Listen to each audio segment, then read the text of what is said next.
स्वतंत्र प्रभार कारागार और होमगार्ड राज्य मंत्री धर्मवीर प्रजापति ने आज जिला कारागार में कंबल और कैप का वितरण किया। इस मौके पर पत्रकारों से बातचीत करते हुए उन्होंने कहा कि कांग्रेस अपने बयानों की वजह से ही समाप्ति की ओर है। मुख्यमंत्री के प्रयासों से प्रदेश प्रगति की ओर है। बड़े पैमाने पर निवेश आ रहा है। प्रदेश में लगातार गौशाला की व्यवस्था की जा रही है। किसानों के लिए हम लोग भी चिंतित हैं। कंबल वितरण के संबंध में उन्होंने कहा कि कुछ समाज सेवी उनसे कंबल वितरण के संबंध में मिलने आए थे, तब उन्होंने कारागार में कंबल वितरण के विषय में कहा था। इस क्रम में आज जिला कारागार में कंबल का वितरण किया गया। शाम को आगरा के केंद्रीय कारागार में कंबल वितरण किया जाएगा। मंत्री जी, राहुल गांधी ने कहा है कि जो सरकार है वो अगली वर्ष के लिए 4 साल दे रही है, मगर उसके बाद जूता हाथ में दे देगी। अगर कोई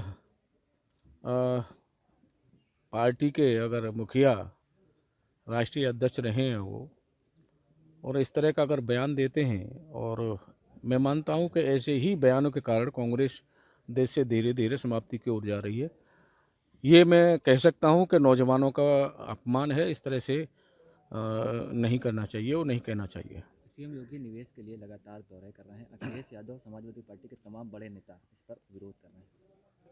मैं मानता हूं कि माननीय मुख्यमंत्री जी के नेतृत्व में पिछले 5 साल का कार्यकाल देख लें, चाहे अब का कार्यकाल देख लें, निरंतर उत्तर प्रदेश प्रगति की ओर है। और हमारे माननीय मुख्यमंत्री जी परिश्रम की पराकाष्ठा करते हैं, निरंतर परिश्रम करते हैं, और हम सब लोग भी उनसे बहुत कुछ सीखते हैं। कभी भी उन्होंने एक दिन की छुट्टी नहीं ली। जब से मुख्यमंत्री बने हैं, उत्तर प्रदेश को निरंतर आगे ले जाने का उनका निरंतर प्रयास है। अभी स्वयं वो महाराष्ट्र के दौरे से, मुंबई के दौरे से आए हैं। तमाम निवेशक उनसे मिले हैं, और सभी मंत्रीगण हमारे भी दौरा कर रहे हैं। और उत्तर प्रदेश में अगर निवेश आता है और जिससे रोजगार के अवसर बढ़ेंगे, नौजवानों के लिए अवसर अच्छा रहेगा। और अगर इस पे भी राजनीति होती है, तो मैं मानता हूँ उत्तर प्रदेश के नौजवानों का, उत्तर प्रदेश की जनता का अपमान है। मंत्री जी, 2017 के चुनाव में सबसे बड़ा जो मुद्दा है, हमारी सरकार भी गौशालाओं की व्यवस्था कर रही है, और हम लोग भी किसानों को लेकर के चिंतित हैं। और जो व्यवस्थाएं सरकार की ओर से हो सकती हैं, वो निरंतर प्रयास हम लोग भी कर रहे हैं। अगर किसानों की मौत होती है ठंड से, तो सरकार इस पर किस तरह कर?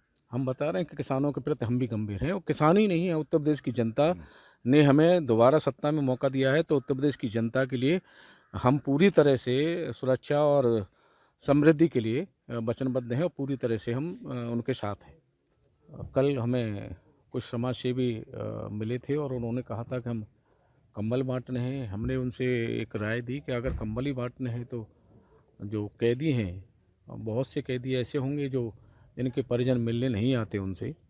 कंबल बांटने हैं तो उनको आप कंबल बांट दिए। तो आज 500 कंबल और 500 कैप उनका वितरण हमने यहाँ कैदियों को किया है। यही कार्यक्रम था। और यहाँ से जाकर के आज आगरा में शाम को केंद्रीय कारागार में भी कंबल वितरण का कार्यक्रम हमारा है।